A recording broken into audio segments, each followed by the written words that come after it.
David y Goliat, el arte de enfrentar gigantes.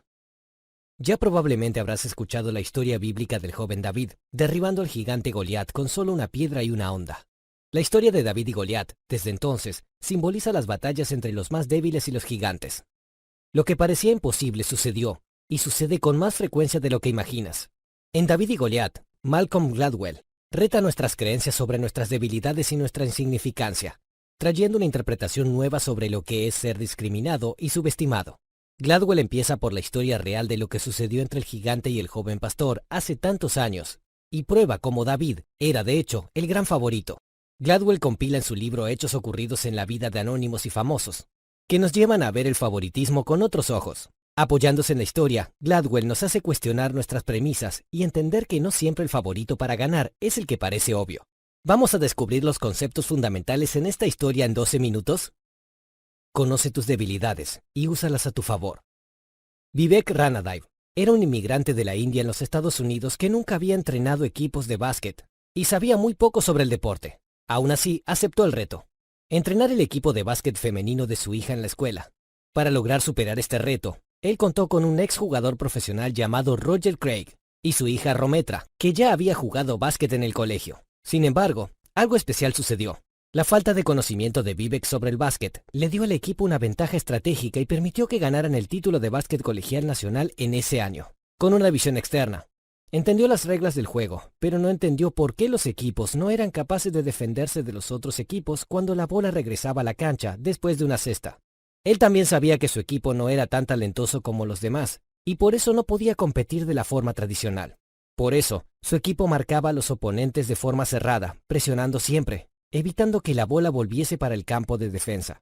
Esta táctica es muy poco convencional en básquet, y a los más expertos en el deporte les parecía extraña. Pero para el equipo de Vivek, la defensa fuerte y constante permitía que escondiesen sus debilidades. Con una defensa fuerte, no importaba si no tenían jugadores base fantásticos o jugadores más altos. Mientras la defensa dura y constante estaba en juego, ellos lograban robar la bola y avanzar siempre. Muchos pueden pensar que la falta de habilidad para driblar y encestar era la principal debilidad del equipo de muchachas, pero en verdad, eso fue lo que volvió la estrategia no convencional posible y trajo la victoria. El equipo débil, ignorado por los demás, venció juego por juego dado que innovaron y salieron de lo convencional por conocer sus debilidades.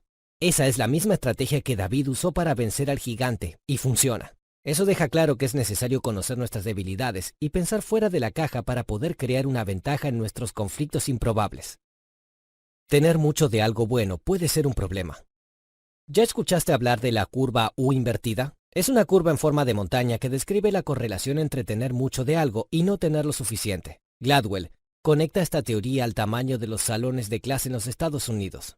Allá, los colegios se jactan de tener salones con alumnos, afirmando que eso permite más interacciones entre los estudiantes y los profesores. Eso puede ser verdad, pero también trae muchas desventajas. Cuando un grupo tiene menos alumnos, surgen menos discusiones, ya que no hay tanta diversidad. Por otro lado, un grupo demasiado grande puede incentivar mucha interacción entre los estudiantes y perjudicar su aprendizaje. Inicialmente, tener más de algo es mejor, pero cuando la utilidad marginal de eso disminuye, el efecto es negativo. Reducir el tamaño de los grupos puede generar resultados positivos, pero, en un cierto momento, puede eliminar la diversidad y causar problemas. Eso es demostrado por la curva U invertida. Existe un punto óptimo, un tamaño para el cual el grupo es más eficiente para aprender. Lo mismo vale para la riqueza. Demasiado dinero o muy poco tiene un impacto en la vida de la gente. Estudios comprueban que cuando tienes demasiado dinero, puede ser un reto criar a tus hijos, pues si no existe algún tipo de escasez, el valor percibido de las cosas disminuye. En los Estados Unidos, de acuerdo con una investigación, el valor de $74,000 por año tiende a ser el punto de equilibrio. Y si tienes un salario muy inferior o superior a eso, tiendes a ser menos feliz. Deja de compararte a los patrones aceptables. Hace 150 años, París era el centro de la cultura artística de Europa. Cada artista quería estar en el Salón Nacional, la feria que reunía las obras de los más grandes artistas de Francia. Sin embargo, había un truco. Para estar en el salón, un artista tenía que adoptar los patrones aceptados por la galería de lo que realmente significaba el arte. Eso hacía que los artistas se volvieran estandarizados, iguales, por seguir los mismos patrones. Sin embargo, ello llevó a que los artistas se organizaran para crear su propia galería, donde exhibían piezas que no llegarían al salón. Estos artistas crearon el impresionismo, y sus piezas fueron aclamadas por la sociedad. Si se hubiesen conformado con los patrones del salón, nunca se habrían proyectado. Otro ejemplo interesante. La estudiante Caroline Sachs era una alumna por encima del promedio y estaba buscando una universidad para cursar sus estudios superiores. Ella estaba con dudas entre dos universidades, una renombrada y otra menos conocida. La mayor parte de los alumnos escogía la universidad que tenía la mejor reputación, pues en ella se valoraba el currículo y les daría mayores probabilidades de encontrar un buen empleo. El problema de pensar de esa forma es que si vas para la mejor universidad con los mejores alumnos, es más difícil destacarse y te volverás un pez más en el océano. Caroline escogió la universidad más renombrada e inmediatamente se volvió una alumna mediocre. Algo nuevo para ella, que siempre había estado entre los mejores. No supo lidiar bien con eso, lo que hizo que abandonara la universidad. Imagina cómo habría sido la vida de ella si hubiese escogido la otra universidad. ¿Será que ella sería una alumna destacada en la universidad menos conocida? ¿Será que ella habría terminado su carrera? El acto de compararnos con los patrones ampliamente aceptados por la sociedad perjudica nuestra autoconfianza y nos impide realizar todo nuestro potencial. Es necesario encontrar el nicho donde te destaques a pesar de tus debilidades. Juega con tus debilidades. ¿Conoces a alguien que sea disléxico? La dislexia es la incapacidad de leer y comprender textos. Cuando pensamos en personas disléxicas, inmediatamente sentimos lástima de las personas afectadas, por juzgarlas menos capaces que los demás. Sin embargo, un mito del mundo moderno es que para ser exitoso es necesario ser mejor que la competencia en todas las áreas.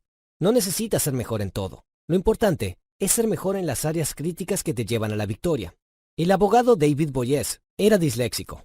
Todavía joven, descubrió que tenía grandes dificultades con la lectura y en vez de rendirse, seguía intentando mejorar su capacidad de lectura. Eso no funcionó con él.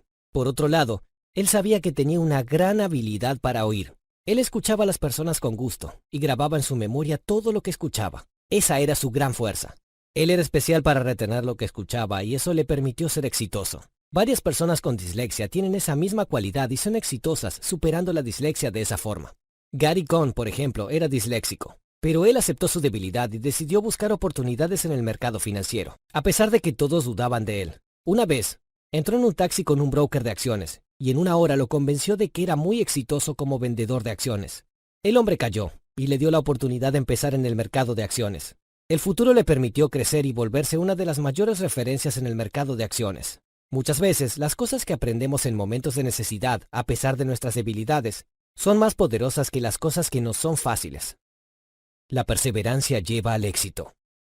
Muchas veces las cosas buenas nacen de cosas malas, porque las personas perseveran.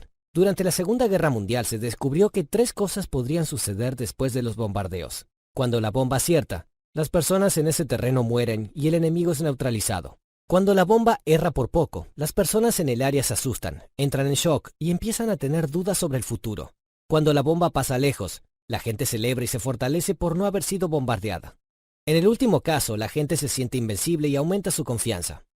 Emil J. Friedreich, en su vida, vivió una situación similar, en que la bomba cayó muy lejos y se fortaleció como resultado.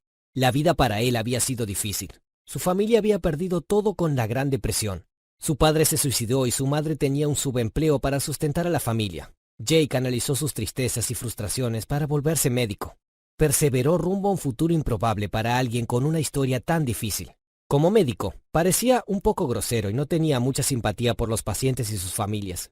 Trabajando en el Hospital del Cáncer en Washington, era conocido por adoptar tratamientos poco comunes y peligrosos. Su enfoque poco convencional lo hizo uno de los médicos más exitosos al tratar la leucemia. Para Gladwell, es posible salir de escenarios infernales y emerger más fuerte y vencedor. Nada que perder, mucho que ganar.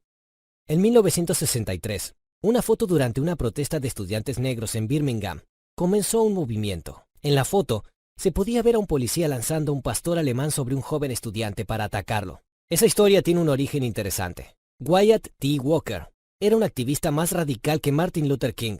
Por ser siempre subyugado por la sociedad, él aprendió a usar la sabiduría de las calles para salir de situaciones difíciles. Él no era un rebelde por decisión, sino por necesidad. Cierta vez Walker incitó a sus compañeros de lucha a marchar en la ciudad, pero mucha gente no participó. Él pospuso la marcha y más personas pudieron asistir. Poco a poco, la gente se acumulaba para ver si habría marcha o no. Estos espectadores hicieron que los periódicos locales se equivocaran con el conteo de participantes y enseguida la marcha se destacó en los medios, lo que hizo que cada vez más gente llegara a ella. Además de eso, Walker colocaba a los niños y estudiantes a la vanguardia para conseguir la simpatía de las personas. A medida que el número de manifestantes crecía, la policía enviaba policías con perros a la manifestación, y así sucedió la famosa foto. Walker y el movimiento de los derechos civiles usaron esta foto para atraer la simpatía por la causa. De hecho, nadie aceptaba que colocar niños y estudiantes al frente de la marcha contra policías era lo correcto, pero Walker fue exitoso usando métodos no convencionales y haciendo lo que nadie más estaba dispuesto a hacer. En la lucha por la igualdad de derechos, ellos sabían que no tenían nada que perder. Por eso todo lo que venía era ganancia. Ellos luchaban sin miedo, enfrentaban el status quo y siempre se posicionaban con una actitud basada en el todo o nada. Esa postura forzó a la élite americana a reconsiderar los derechos civiles y le dio una gran victoria a la población rumbo a un país más igualitario. Es necesario legitimidad para liderar. Para crear autoridad y ser escuchado, es necesario inspirar y generar autoridad. Si una persona busca volverse líder y vencer una batalla, es necesario demostrar respeto y conquistar la legitimidad de la gente de forma auténtica. Para conquistar la legitimidad, es necesario entender los 3 pilares de la obediencia. La gente que es forzada a obedecer una autoridad necesita sentir que tiene una voz, y que si ellos se manifiestan serán escuchados. La ley debe ser previsible. Siempre debe haber una expectativa de que las leyes de mañana serán las mismas de hoy. La ley debe ser justa. No debe distinguir entre las personas. Las personas desobedecen a aquellos que ven como enemigos, pero siguen felices a quienes perciben como personas humanas y justas. Usando estos principios, los líderes son capaces de crear movimientos que superan el status quo. Los límites de la curva U invertida. En 1992, la estudiante de moda Kimber, hija de Mike Reynolds, falleció en Los Ángeles después de un asalto violento. El padre, sensibilizado por la pérdida, prometió dedicar su vida a evitar que ese tipo de cosas le sucediera a los demás. En menos de una semana, reunió decenas de personas en su jardín y conversaron sobre la causa de su pérdida. Para ellos, la violencia surgió como resultado de que las penas para quien desacataba la ley eran blandas. Eso hizo que crearan la ley de las 3 chances. Si alguien era condenado por segunda vez, la sentencia era duplicada por el crimen cometido. Si el crimen sucedía una tercera vez, la persona era condenada a un mínimo de 25 años en prisión. Esa idea fue aprobada y se volvió una ley, que hizo caer la criminalidad en un 36%. Por otro lado, surgieron controversias en relación a esa ley. Por ejemplo, si alguien comete 2 crímenes graves, logra enderezarse en la vida y después de algunos años comete un desliz por tercera vez, como robarse una pizza, ¿merece 25 años en prisión? Esa es una ilustración de la clásica U invertida. La curva U debe tener unos límites claros, parando en el punto óptimo para alcanzar el bien común. Ilustra que más no siempre es mejor. Algunas políticas pueden ser positivas y generar gran valor para la sociedad, pero es necesario tener cuidado al crear ese tipo de reglas. Las nuevas reglas pueden llegar a un punto donde los beneficios dejan de llegar y la situación empeora. Creer que tienes poder no te da poder. En diciembre de 1940, Francia fue dominada por Alemania en la Segunda Guerra Mundial, y los alemanes crearon un nuevo gobierno en la ciudad de Vichy. Era liderado por Philippe Pétain, quien respetaba las órdenes alemanas cazando a los judíos y enviándolos para los campos de concentración. No todas las ciudades alrededor de Vichy seguían las mismas reglas, como por ejemplo la ciudad de Le Chambon. Todo comenzó con el pastor André Trocmé, que se rebelaba contra todo lo que el gobierno alemán imponía. Le decía a todos los que escuchaba en los cultos que no respetaran y no vivieran de acuerdo a las reglas alemanas en relación a los judíos. Mientras Pétain cazaba a los judíos, Trocmé los encontraba, dándoles abrigo y seguridad. Pétain se enfureció y envió a alguien para enseñar las nuevas leyes en todas las ciudades próximas. Cuando el enviado llegó a Le Chambon, encontró una ciudad llena de rabia y odio contra todo lo que quería enseñar. Un grupo de estudiantes le entregó una carta que decía que tenían un grupo de judíos en esa ciudad y que no los llevarían al gobierno. Durante años, la población francesa tuvo que esconder a los judíos y crear documentos de identidad falsos para que no fueran capturados por los nazis. Trocmé no cedió y cayó preso. Solo sería liberado si firmaba un contrato diciendo que adoptaría todas las reglas del gobierno alemán. Él decidió no aceptar y continuó insubordinándose al gobierno y rechazando su autoridad, arriesgando su vida y su libertad. La población de Le Chambon siguió sin respetar la autoridad nazi. ¿Por qué? Por un motivo simple. Le Chambon era una ciudad habitada por descendientes de protestantes nativos de Francia, y muchas veces intentaron expulsarlos del país. Sus ancestros se enfrentaron a la Iglesia Católica y fueron violentamente perseguidos. Por el hecho de estar tan acostumbrados a la violencia en la ciudad, no tuvieron miedo de desafiar a los nazis, y ni siquiera sentían miedo. Para ellos, los poderosos no eran tan poderosos así, Y los más débiles no eran tan débiles tampoco. Ser poderoso no se trata de ser grande y aterrador. Los gigantes tratan de probar su poder atacando a los más débiles para esconder su debilidad y falta de autoconfianza. Entender la diferencia entre las personas que creen tener poder y aquellas que realmente tienen poder es lo que realmente importa. Notas finales. Muchas de las ventajas que la gente cree que llevan al éxito pueden terminar siendo, en realidad, desventajas. Demasiada educación y riqueza puede estropear tus chances de ser exitoso, por ejemplo. Es necesario encontrar el punto óptimo, donde usas una característica que posees como punto de apoyo para ser exitoso. Ser subestimado te permite superar tus expectativas y desarrollarte constantemente. Además de eso, es necesario que sigas tu camino y no busques validación de la sociedad en todo. Si te comparas demasiado, puedes perjudicar tu desarrollo. Identifica tus puntos fuertes y tus débiles, y úsalos para crear tu nicho. Nadie es perfecto, y eres capaz de cambiar tu destino si entiendes exactamente cómo usar tus desventajas a tu favor.